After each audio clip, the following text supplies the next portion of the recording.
Bismillahirrahmanirrahim. Assalamualaikum warahmatullahi wabarakatuh. Syukur alhamdulillah kita masih diberi begitu banyak kenikmatan sehingga kita bisa bertemu di channel ini. Marilah kita senantiasa bersolawat serta salam kepada junjungan kita Nabi besar Muhammad sallallahu alaihi wasallam. Allahumma sholli ala sayyidina Muhammad wa ala ali sayyidina Muhammad. Doa dan harapan saya semoga saudaraku semuanya selalu diberikan kesehatan, dilapangkan rizkinya, diampuni dosa-dosanya, dan dipanjangkan umurnya. Amin ya rabbal alamin. Sahabat beriman yang dirahmati Allah, arti mimpi bertemu orang yang sudah meninggal terdengar menyeramkan. Namun mimpi itu memiliki arti bahwa orang yang sudah meninggal tersebut bisa jadi merindukan kiriman doa dari keluarganya. Bisa jadi orang yang sudah meninggal seperti yang hadir di dalam mimpi meminta agar keluarga yang masih hidup untuk lebih taat lagi beribadah atau berbuat baik di dunia. Sebagian ulama mengatakan bahwa arwah orang-orang yang mati dicabut bila mereka mati. Begitu pula arwah orang-orang yang hidup dicabut bila mereka tidur. Lalu mereka saling kenal menurut apa yang telah dikehendaki oleh Allah Subhanahu wa taala. Dalam Al-Qur'an Allah Subhanahu wa taala berfirman, Allah memegang jiwa orang ketika matinya dan memegang jiwa orang yang belum mati di waktu tidurnya. Maka dia tahan jiwa orang yang telah ditetapkan kematiannya. Quran surat Az-Zumar ayat 42. Ibnu Katsir dalam tafsirnya menerangkan bahwa arwah orang yang telah mati dan melepaskan arwah orang yang hidup sampai waktu yang ditentukan berkaitan dengan mimpi bertemu orang yang sudah meninggal. Banyak ulama yang mengalaminya. Mereka bertemu dengan orang-orang soleh dalam mimpinya. Salah satunya adalah apa yang telah disampaikan oleh keluarga Hashim Al-Juduri yang telah menceritakan bahwa ia pernah melihat Hashim Al-Judari dalam mimpinya setelah Hashim meninggal dunia. Lalu lelaki itu bertanya, bukankah kamu telah mati? Hashim menjawab, benar. Lelaki itu bertanya lagi, sekarang kau berada di mana? Hashim menjawab, saya demi Allah berada di suatu taman dari taman surga bersama sejumlah teman-temanku. Kami berkumpul setiap malam Jumat dan pagi harinya di tempat Bakar Ibnu Abdullah Al-Muzani. Maka kami menerima berita-berita tentang kalian. Lalu lelaki itu bertanya lagi, apakah yang berkumpul itu tubuh kalian?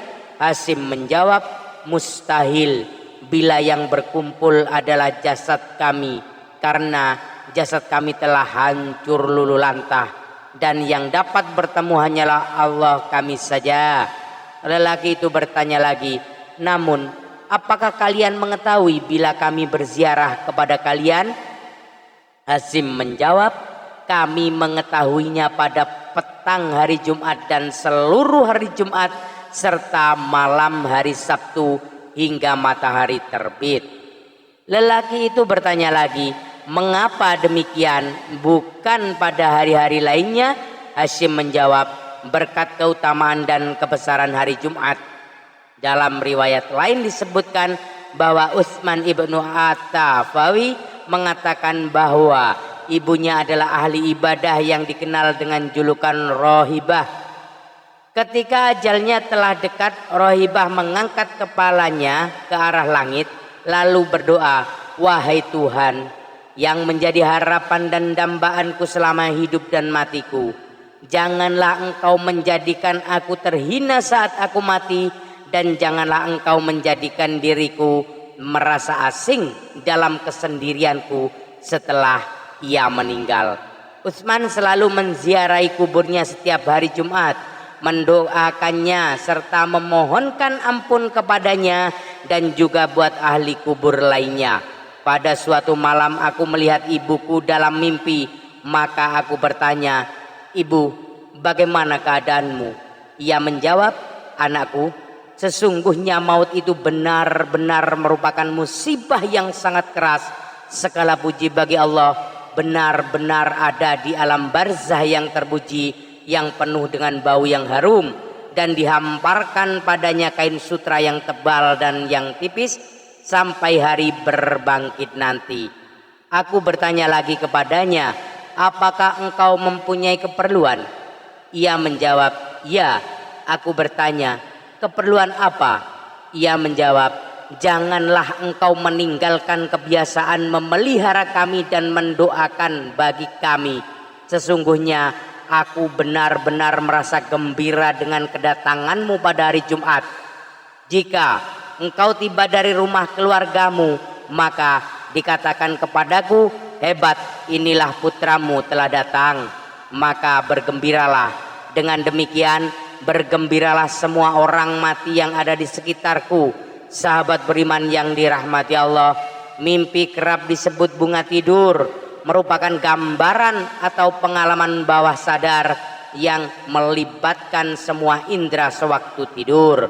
Terkadang mimpi itu indah, ada kalanya juga mimpi itu buruk.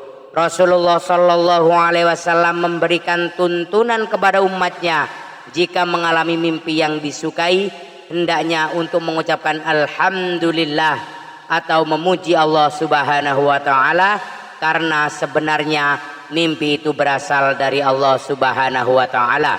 Sedangkan kita mendapati mimpi buruk, kita dianjurkan untuk meminta perlindungan kepada Allah, karena bisa jadi mimpi itu dari setan. Hal ini seperti yang disebutkan dalam hadis yang diriwayatkan Abu Sa'id Al-Khudri, bahwa Rasulullah Shallallahu Alaihi Wasallam telah bersabda, "Jika salah seorang di antara kalian bermimpi yang ia sukai, sebenarnya mimpi itu berasal dari Allah, dan hendaknya ia memuji Allah karenanya, dan ceritakanlah. Adapun jika ia bermimpi selain yang tidak disukai, maka itu berasal dari setan, maka hendaknya ia meminta perlindungan dari keburukannya, dan janganlah menceritakannya kepada orang lain sehingga tidak membahayakan." Hadis riwayat Bukhari. Terkadang kejadian dalam mimpi bisa membuat seorang khawatir, senang, sedih, dan ketakutan.